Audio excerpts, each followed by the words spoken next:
जब हम अफ्रीका महाद्वीप का मैप देखते हैं तो इस अकेले महाद्वीप पर करीब 54 देश आते हैं, जिसमें लगभग सभी देशों में आबादी का घनत्व एक समान सा है। यानी देश के हर हिस्से में आपको थोड़ी बहुत आबादी मिल जाएगी। लेकिन इस अफ्रीका महाद्वीप पर एक देश ऐसा भी है जिसका 97% तक का इलाका बिल्कुल खाली पड़ा है, और ये अफ्रीकी महाद्वीप का एकमात्र ऐसा देश है जो आज इस स्थिति से जूझ रहा है। तो हम बात कर रहे हैं अफ्रीका महाद्वीप के देश नामीबिया की, और यही नामीबिया आज जनसंख्या घनत्व का सामना भी कर रहा है, और कोई छोटा मोटा नहीं, बल्कि ये नामीबिया दुनिया में मंगोलिया के बाद दुनिया का दूसरे नंबर का देश है जिसका जनसंख्या घनत्व सबसे कम है, क्योंकि 2017 में नामीबिया का टोटल जनसंख्या घनत्व 3 स्क्वायर किलोमीटर है।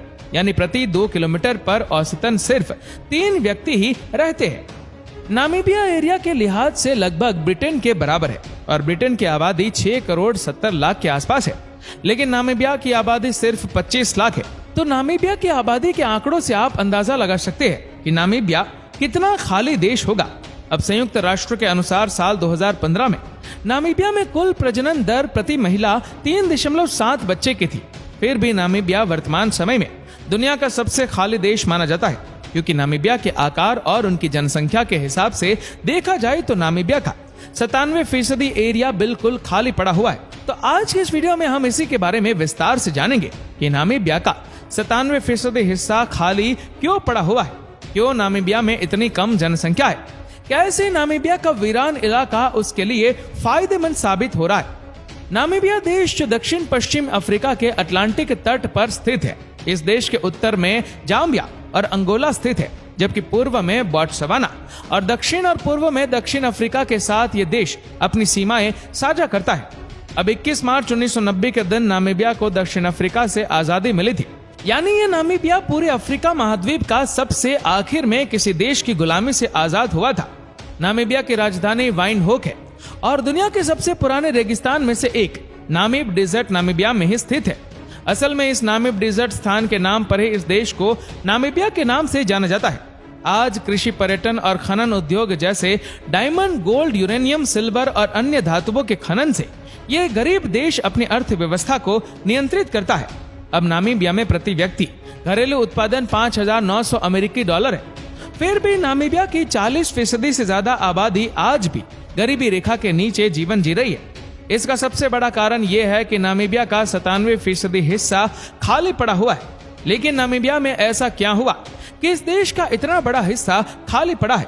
तो इस देश की आबादी देश के कुछ ही हिस्सों में रहती है, जिसमें उत्तर में ज्यादा आबादी है, जबकि पूर्व, पश्चिम और दक्षिण में बहुत ही कम आबादी रहती है। जबकि नामीबिया एक ऐसा देश है जो समुद्री तट रेखा के हिसाब से अफ्रीका का 10वां सबसे बड़ा देश है। फिर भी नामीबिया में ना के बराबर लोग उनके समुद्री तट रेखा के 100 किलोमीटर के भीतर में रहते हैं। यानी नामीबिया के समुद्री तट के क्षेत्र नामीबिया के सबसे वीरान क्षेत्र है।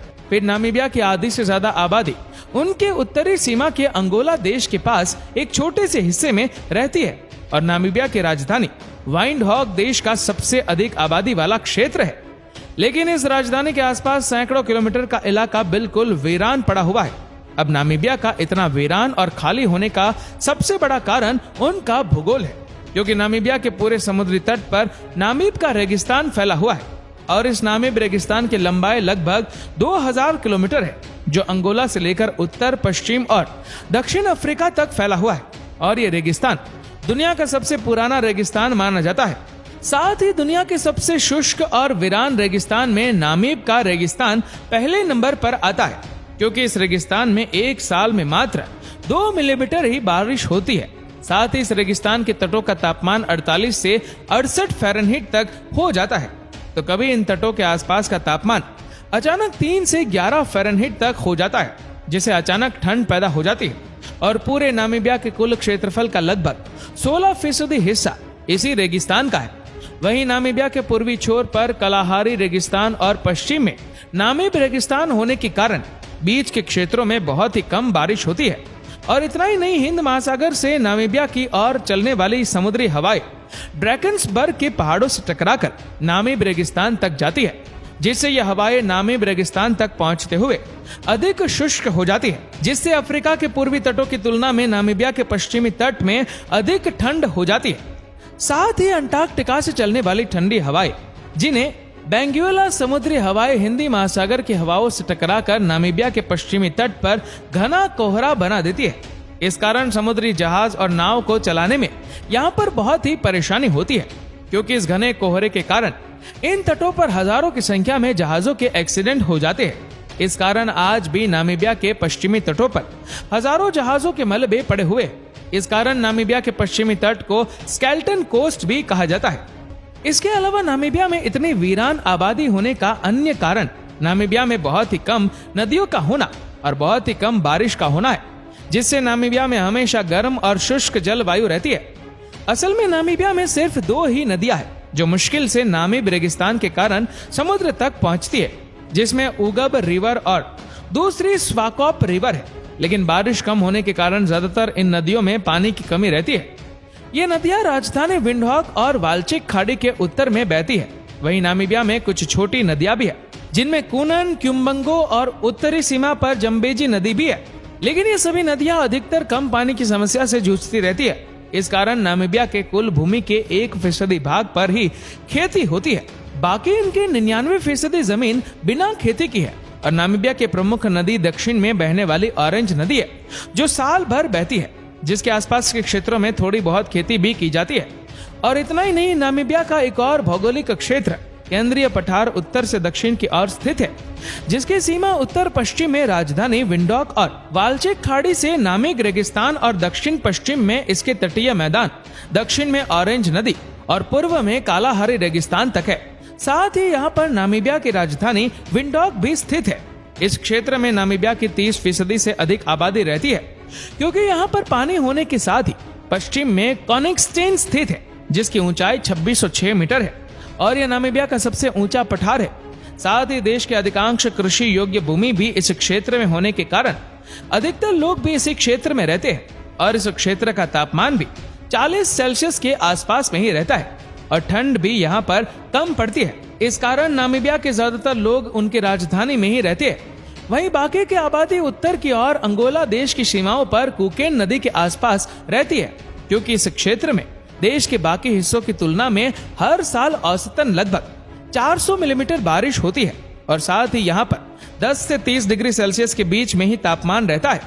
और इसी क्षेत्र में ज्यादा ठंड भी नहीं पड़ती है, क्योंकि यह क्षेत्र आमतौर पर समतल होने के साथ ही इसकी मिट्टी भी रेतीली है, जो पानी को बनाए रखने की क्षमता को सीमित करती है।